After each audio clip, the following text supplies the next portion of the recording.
diretor-chefe da Agência Nacional de Aviação Civil, a ANAC, ainda anunciou 1.153 vagas para estacionamento de aeronaves, 140% a mais do que o número atual. O número de vagas para aeronave resolve falta de pátio para estacionamento. Significa que não existe a possibilidade de a aeronave chegar e não ter onde estacionar. O nosso planejamento prévio faz com que a gente já saiba quais voos vão para quais aeroportos e sempre na capacidade do aeroporto que a gente já sabe. Então, caso tenha algum problema, tem um aeroporto que fique fechado, condições meteorológicas, por exemplo, fechou o aeroporto de São Guarulhos e Congonhas, onde essas aeronaves vão poder pousar, isso já está pré-determinado. Então, mesmo na situação de contingência, fator meteorológico, as aeronaves vão ter onde estacionar durante esse período. As ações contemplam 33 aeroportos e 8 bases aéreas. O critério de escolha foi a proximidade com as capitais Belo Horizonte, Brasília, Fortaleza, Recife, Rio de Janeiro e Salvador. As 6 cidades vão sediar os Jogos da Copa das Confederações, que vai ser realizada entre 15 e 30 de junho. A maior demanda será para os aeroportos do Rio de Janeiro, que devem receber cerca de 47 mil passageiros para o final do torneio. O ministro-chefe da Secretaria de Aviação Civil, Moreira Franco, afirmou que esse plano faz parte de um trabalho ainda maior para melhorar a qualidade do serviço oferecido aos passageiros. Não só esse plano geral, como os planos de contingências que são feitos, a integração entre os governos estaduais e municipais, a própria criação do CONAéreo para mobilizar os órgãos do governo federal que trabalham nos aeroportos, as obras que estão sendo executadas em vários aeroportos brasileiros, as concessões que serão lançadas agora no mês de setembro, do Galeão e de Confins, toda essa política nova é um esforço não só para melhorar a qualidade desses eventos, mas sobretudo, principalmente, para atender ao usuário brasileiro. E este mês começa uma série de simulações nos aeroportos da cidade sede para testar a eficiência de todo o processamento aeroportuário, como check-in e controle de bagagens. O primeiro simulado vai ocorrer em Belo Horizonte no dia 22 de abril, com a chegada da delegação do Chile para o amistoso contra a seleção brasileira. De Brasília, Isabela Azevedo. Continuamos falando em aeroportos, Kátia. 186 caminhões contra incêndio vão ser comprados para serem distribuídos em 150 aeroportos de médio e pequeno porte no Brasil. Isso mesmo, Luciano. A Secretaria de Aviação Civil vai investir 255 milhões de reais na compra desses veículos. A iniciativa, que faz parte do Plano de Aviação Regional, também prevê capacitação para aumentar a segurança e o número de aeroportos com voos regulares no país. A primeira turma deve ser em maio. Vamos saber mais na entrevista que o jornalista Paulo La Sálvia fez com a diretora da Secretaria de Aeroportos da Secretaria de Aviação Civil, Fabiana Todesco.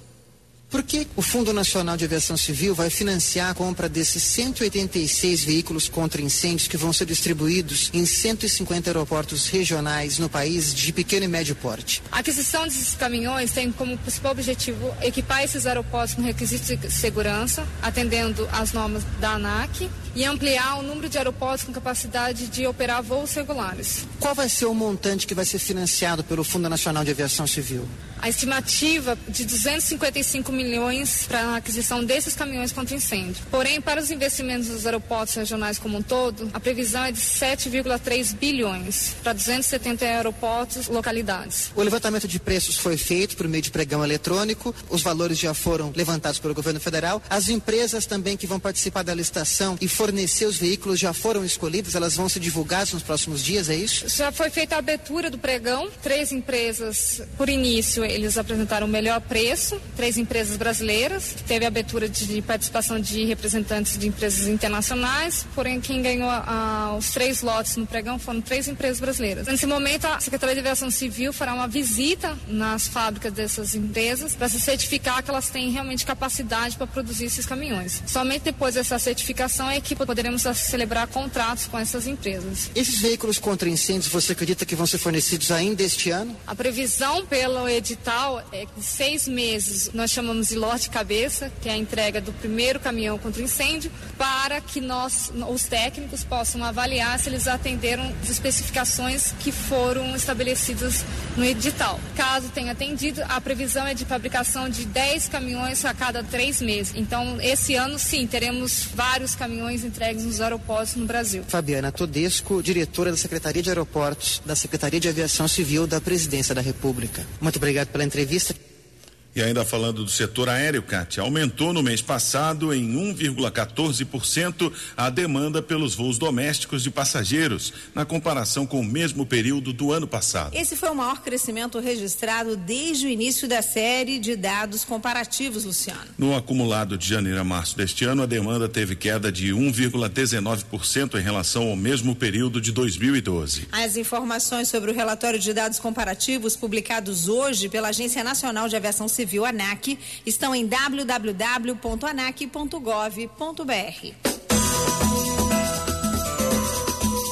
7:08. Empregados de frigoríficos e abatedouros vão ter pausas de 20 minutos a 1 hora na jornada de trabalho. Esse direito, Luciano, está previsto na norma regulamentadora sobre saúde e segurança no trabalho em empresas de abate e processamento de carne. O documento chamado NR36 foi assinado hoje em Brasília e deve ser publicado amanhã no Diário Oficial da União.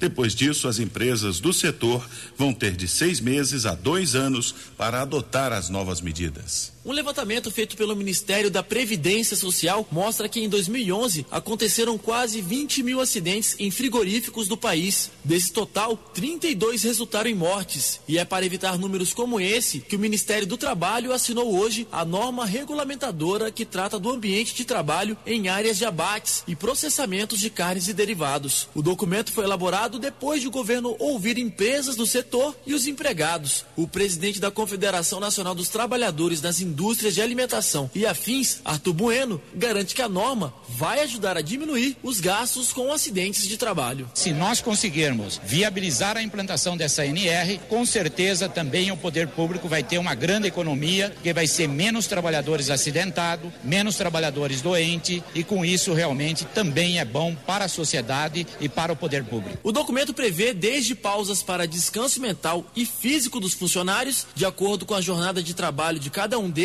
até a instalação de cadeiras para o descanso dos trabalhadores. A estimativa é que as empresas gastem 7 bilhões de reais para se adequar às novas normas. Para o presidente do Sindicato da Indústria de Carnes e Derivados do estado de Santa Catarina, Clever Pirola, este valor é visto como um investimento. Certamente ambos vão ganhar, né? Seja no aspecto de ambiente de trabalho, como também de produtividade. Tudo que se consegue realmente em termos de motivação, seja no aspecto de segurança, principalmente, né? Traz retorno para o empresário e para o trabalhador. Para o ministro do Trabalho, Manuel Dias, as novas regras são fundamentais para o setor. É fundamental que o trabalhador seja preservado na sua saúde, especialmente. Até porque essa máquina, esse equipamento sem saúde não produz. E na medida que ele tenha saúde, que ele se sinta beneficiado, se ele se sinta protegido, obviamente que vai aumentar até a produtividade. As novas regras entram em vigor 6 meses após a publicação no Diário Oficial da União. De Brasília, Leandro Alarcon.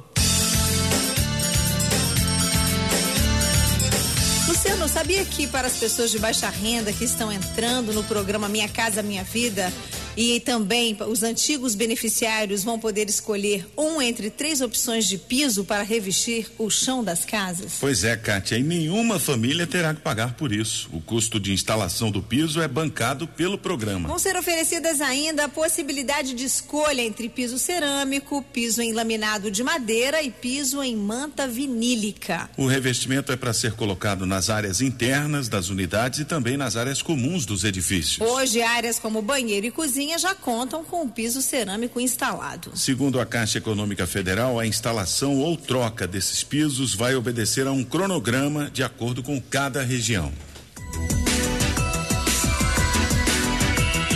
Registramos a presença da pedagoga Janda Lília Tojal. Ela é de Porto Réu do Colégio de Alagoas e veio aqui para conhecer a gente, a Voz do Brasil. Voz do Brasil. Quais são os desafios do ambiente virtual no país? Acesso à banda larga, liberdade de expressão na era digital, desenvolvimento de novas tecnologias e investimentos em infraestrutura foram alguns dos temas discutidos hoje por especialistas, empresários e representantes do governo no 1º Congresso Brasileiro de Internet. A repórter Mara Kenup acompanhou e tem os detalhes.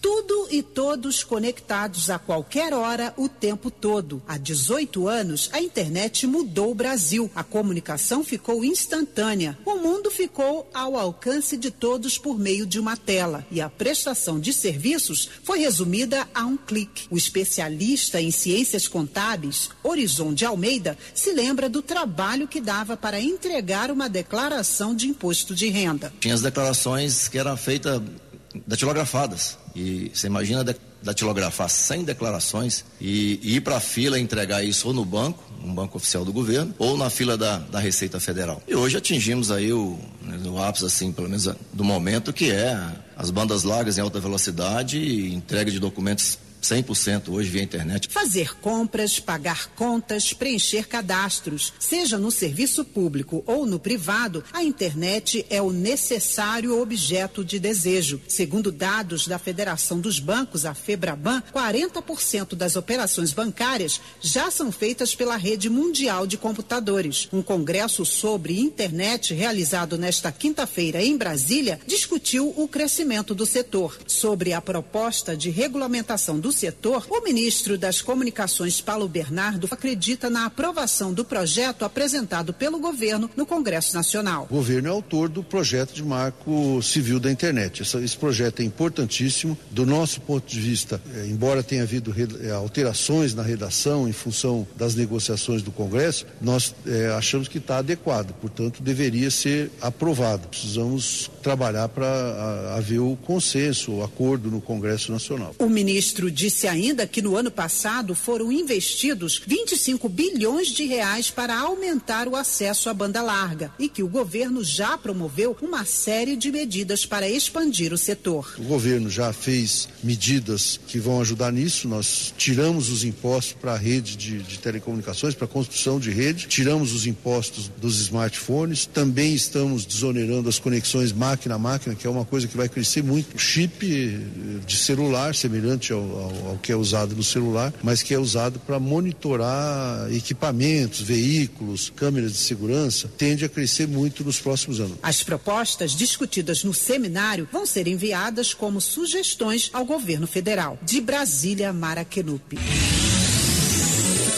Menos iodo adicionado ao sal. A medida foi aprovada esta semana pela Agência Nacional de Vigilância Sanitária, Anvisa. A repórter Cleide Lopes tem as informações.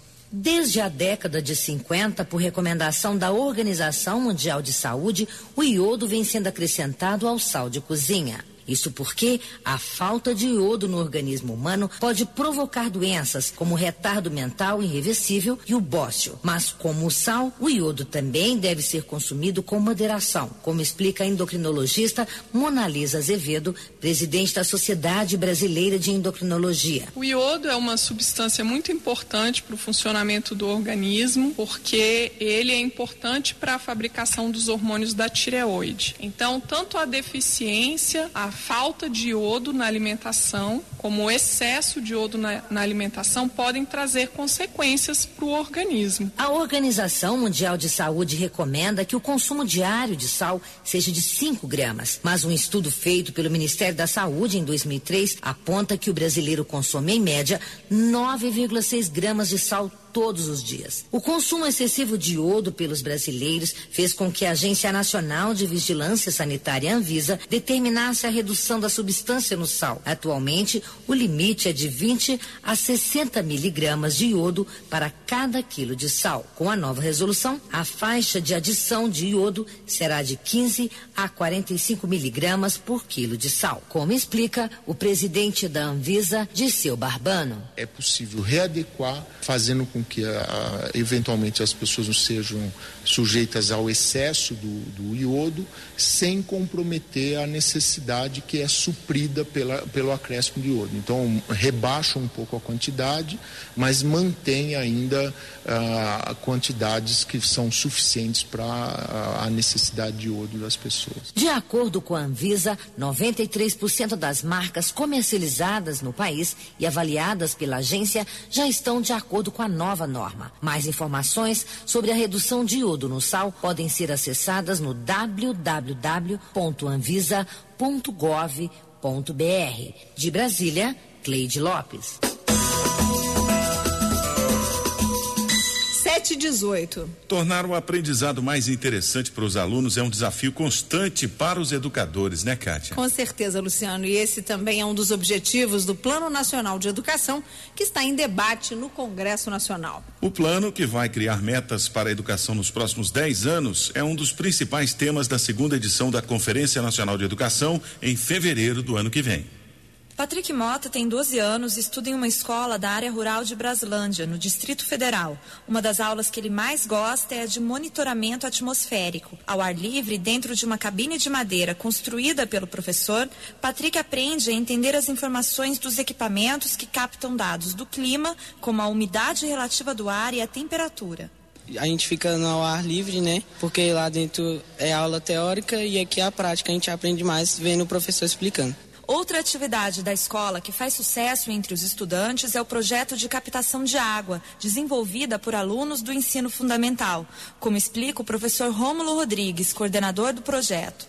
O nosso trabalho, ele consistiu em trabalhar especificamente com as 8ª séries de início, como sendo avaliações bimestrais mesmo. E ao longo dos bimestres, a gente foi desenvolvendo trabalhos com sustentabilidade, com aproveitamento do sol para aquecimento de água e a captação de água de chuva. Atividades que, além do conhecimento na sala de aula, trazem vivências importantes para o desenvolvimento dos alunos, como jogos de damas e de xadrez. É assim que a professora Gilmara Cardoso torna mais atrativas as aulas de matemática na escola. Se eu tentasse trabalhar profundamente, seria muito mais difícil para mim. Eu vi que, então, se eu fosse pelo caminho de associar a realidade ao jogo, seria mais fácil para mim. Então, todas as vezes que eu coloco uma peça no tabuleiro, eu faço uma reflexão da sociedade, a figura da dama na sociedade, a figura do rei, a figura do peão. A gente precisa fazer com que os alunos gostem mais das aulas. Os projetos da Escola Rural de Braslândia receberam recursos do Ministério da Educação, o MEC, e fazem parte das metas do Plano Nacional de Educação,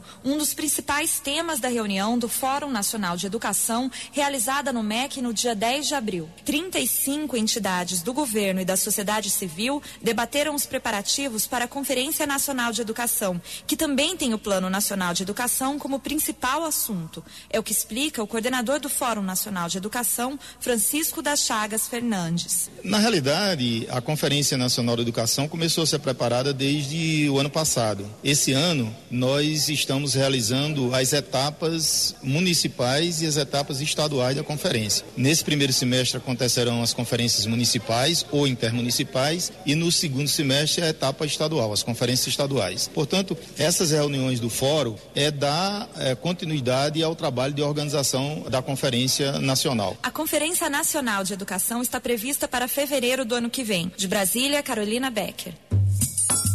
Voz do Brasil. Os municípios que quiserem construir ou ampliar as unidades de pronto atendimento, UPAs 24 horas, precisam se cadastrar e finalizar as propostas até o dia 8 de maio. A lista de municípios que podem participar do processo de seleção deste ano foi publicada nesta quarta-feira pelo Ministério da Saúde no Diário Oficial da União. A ação está dentro do Programa de Aceleração do Crescimento e as propostas devem ser cadastradas em www.fns.saude.gov.br.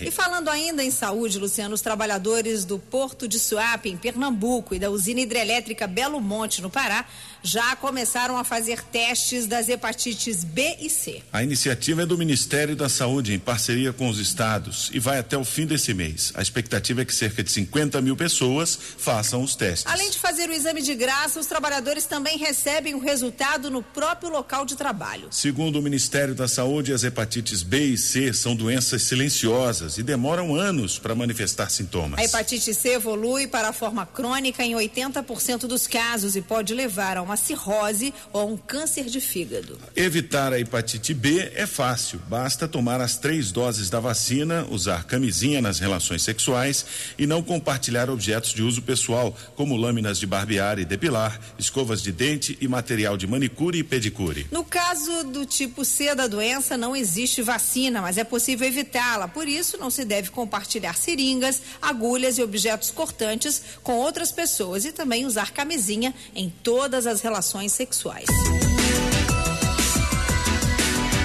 O encontro essa semana aqui em Brasília discutiu ações para diminuir o número de pessoas sem registro civil de nascimento no país. De 2008 até o ano passado, o governo federal investiu 8,5 milhões de reais para capacitar gestores estaduais e realizar mutirões para obtenção das certidões de nascimento e de documentação básica. Esse dinheiro ajudou o país a chegar a um índice de cerca de 6,5% de crianças com até 1 ano sem registro em 2010.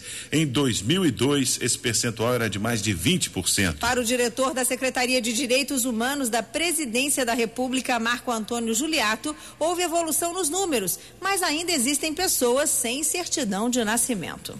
E se você partir do princípio que o registro civil é a garantia da cidadania, ou seja, você com o registro civil você acessa todas as políticas públicas do governo, você acessa a educação, assistência social, você acessa a saúde. Você deixar um cidadão sem o registro civil de nascimento é você condenar ele a não ter acesso, a ele ser invisível para as políticas públicas. Então é preocupante sim enquanto a gente tiver criança sem registro civil de nascimento. Agora o próximo passo será a criação de um fórum com gestores locais para a promoção do registro de nascimento. Outra medida que o governo quer tomar é aumentar a divulgação dos mutirões feitos para conseguir a certidão. Por lei, toda criança deve ser registrada no primeiro mês de vida. Voz do Brasil.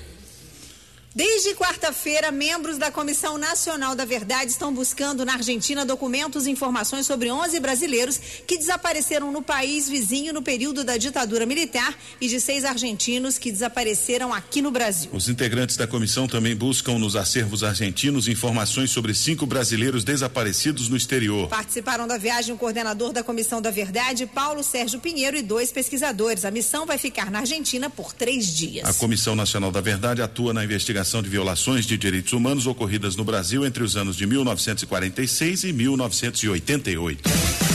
Você ouviu hoje na Voz do Brasil. Lançadas ações para o bom funcionamento dos aeroportos durante a Copa das Confederações em junho. Saem novas regras de segurança para quem trabalha em frigoríficos. Beneficiários de baixa renda do Minha Casa Minha Vida vão poder ter de graça revestimentos para colocar no piso da moradia. Esse foi o noticiário do Poder Executivo, uma produção da equipe de jornalismo da EBC Serviços. Nós voltamos amanhã. Boa noite. Fique agora com as notícias do Poder Judiciário e do Congresso Nacional. Boa noite a todos e até amanhã.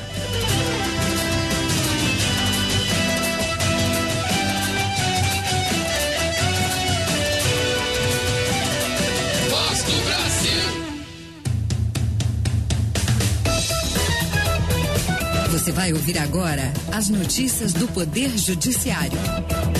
O Supremo decide que renda familiar não pode mais ser o único critério para a concessão de benefício assistencial ao idoso. TST decide que norma coletiva não pode restringir direito à estabilidade da gestante. Justiça catarinense concede direito à prisão domiciliar à detenta para cuidar dos filhos. Boa noite, eu sou Walter Lima. Eu sou Alexandra Fiore. O Supremo Tribunal Federal concluiu na sessão plenária de hoje o julgamento sobre a concessão de benefício assistencial de prestação continuada ao idoso.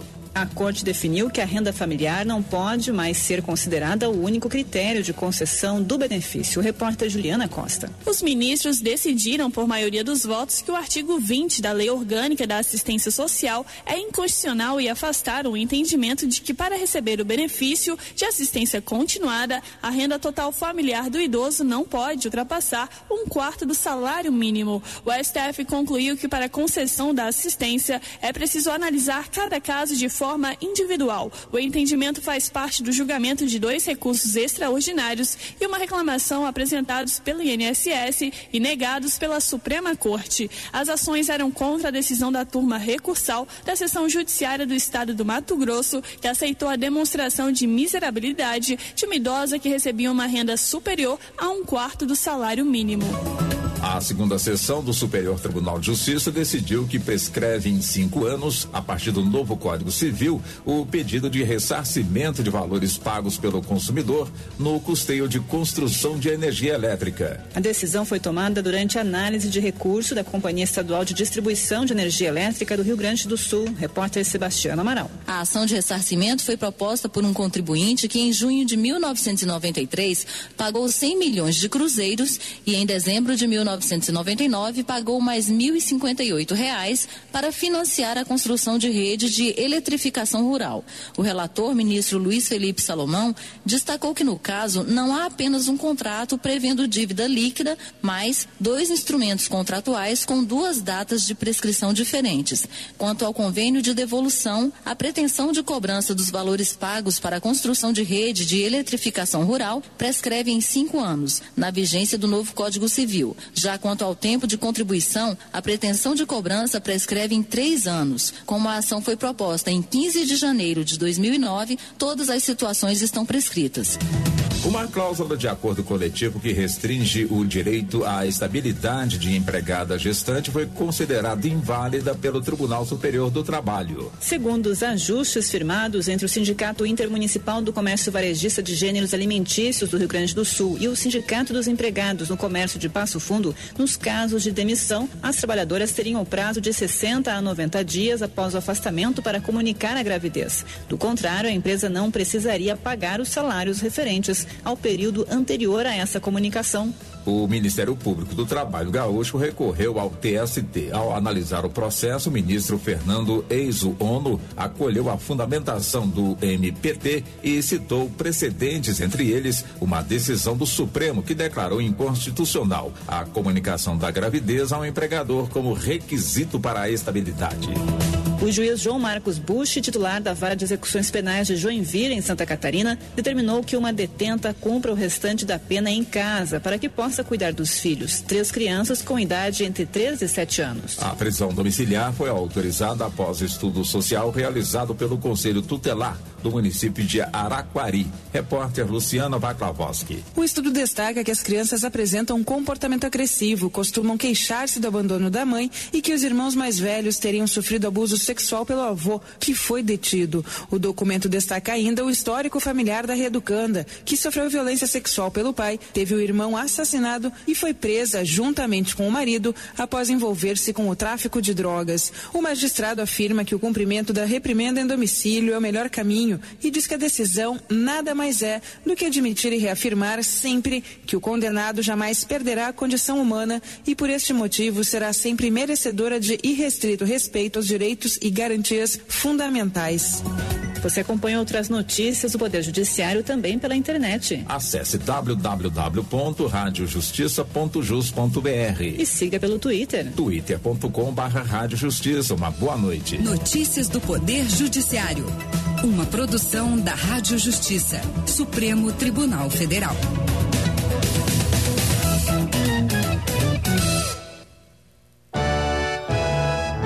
Aprovada a medida provisória que possibilita a estados e municípios parcelarem suas dívidas com a Previdência Social. Magno Malta quer penas mais rígidas para menores de 18 anos envolvidos em crimes. Estes são os destaques de hoje do Jornal do Senado, que começa agora.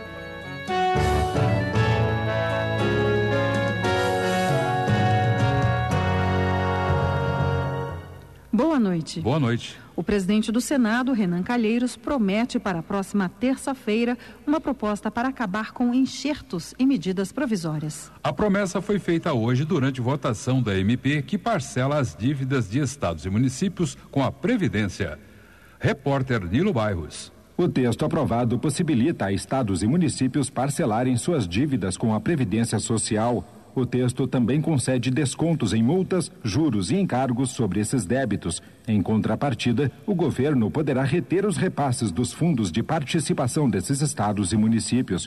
Um dos relatores da matéria, o senador Romero Jucá, do PMDB de Roraima, destacou que a medida soluciona o problema do passivo e possibilita que essas unidades mantenham os pagamentos previdenciários em dia. A oposição concordou com o conteúdo da MP, mas voltou a questionar os enxertos, ou seja, a inclusão de assuntos que não estão relacionados com o tema principal da medida. Como relator, Romero Jucá admitiu a mistura de assuntos. Nós aprovamos também outros dispositivos importantes nessa medida provisória, como a questão no serviço de radiodifusão sonora e de som, o controle digital do áudio do sistema intercalado de programação e de inserção publicitária. Aprovamos também mecanismos para os órgãos oficiais do governo poderem trabalhar melhor com o microcrédito. O Banco do Brasil e a Caixa Econômica vão poder atuar como agentes do microcrédito em parceria com outras instituições. A mistura de assuntos como o controle de volume dos comerciais na TV, a concessão de microcrédito e o refinanciamento de dívidas da Previdência foi criticada pelo senador Aloysio Nunes Ferreira, do PSDB de São Paulo, que pediu uma solução ao presidente do Senado, Renan Calheiros, do PMDB de Alagoas. Eu estou me referindo, presidente Renan, a um problema que já foi enfrentado várias vezes por nós aqui no Senado, que é o fato de que medidas provisórias com determinado objeto são emendadas pela Câmara, pelo Senado e pelo relator. Mas o relator acaba introduzindo temas que nada tem a ver com a medida provisória. Nós precisamos de um regramento da tramitação das medidas provisórias na Casa. Renan Calheiros lembrou que a mesma questão já foi levantada pelo senador paranaense Álvaro Dias, também do PSDB, e prometeu para a próxima terça-feira uma proposta para acabar com as emendas estranhas em medidas provisórias. A medida provisória que isenta do imposto de renda os rendimentos de até R$6 mil por ano relativos à participação nos lucros foi aprovada hoje pela Comissão de Senadores e Deputados encarregada de analisar a proposta. A principal meta da MP, explicou o líder do governo no Congresso, senador José Pimentel, é incentivar as empresas a adotarem programas de distribuição de lucros. O repórter Bruno Lourenço tem mais informações. Pelo texto da MP, quem recebe até R$6 mil por ano de participação nos lucros está livre do pagamento do imposto de renda. Acima desse valor, o governo montou uma tabela semelhante à que já existe para o recolhimento do imposto de renda da pessoa física. Centrais sindicais pediram um aumento da faixa de isenção, mas o governo não aceitou. Após uma reunião que se estendeu pela quarta-feira à noite, um acordo acabou sendo costurado, o que permitiu a aprovação da medida provisória nesta quinta de manhã, como destacou o líder do governo no Congresso, José Pimentel, do PT do Ceará. Que é inclusive o espírito da participação nos lucros da empresa, lucros e dividendos. Nesse sentido, eu quero dizer, e em nome do governo como líder, a contribuição dos nossos pares, nossos deputados e senadores, do nosso relator, do revisor, para que pudéssemos chegar a esse monte. De acordo com o relator, o deputado Luiz Alberto, do PT da Bahia, a isenção para os pagamentos de até R$6 mil no ano calendário abrange cerca de 60% dos beneficiários de distribuição de lucros. O senador Magno Malta, do PR do Espírito Santo, elogiou o governador de São Paulo, Geraldo Alckmin, por defender e propor punições mais rígidas para menores de 18 anos envolvidos em crimes.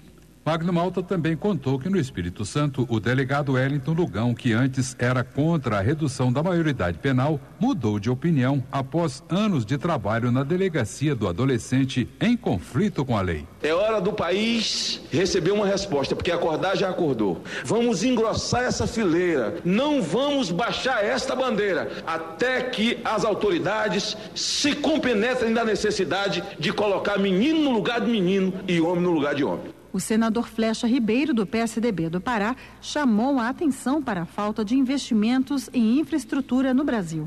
Ele disse que uma das consequências disso são as longas filas de caminhões nas estradas que dão acesso aos portos do Sul e do Sudeste. Por isso, o senador defendeu investimentos em outros modais de transporte, como o ferroviário e o hidroviário, e acrescentou que os portos do Norte, como o de Marabá, podem ser ótimas alternativas. Flecha Ribeiro lembrou que há 26 anos os brasileiros esperam a conclusão das obras da Ferrovia Norte-Sul e há 4 anos aguardam a hidrovia do Tocantins. O Brasil inteiro assiste a dificuldade que estamos tendo de exportar a nossa produção agrícola, os nossos grãos, com o esgotamento de acesso aos portos.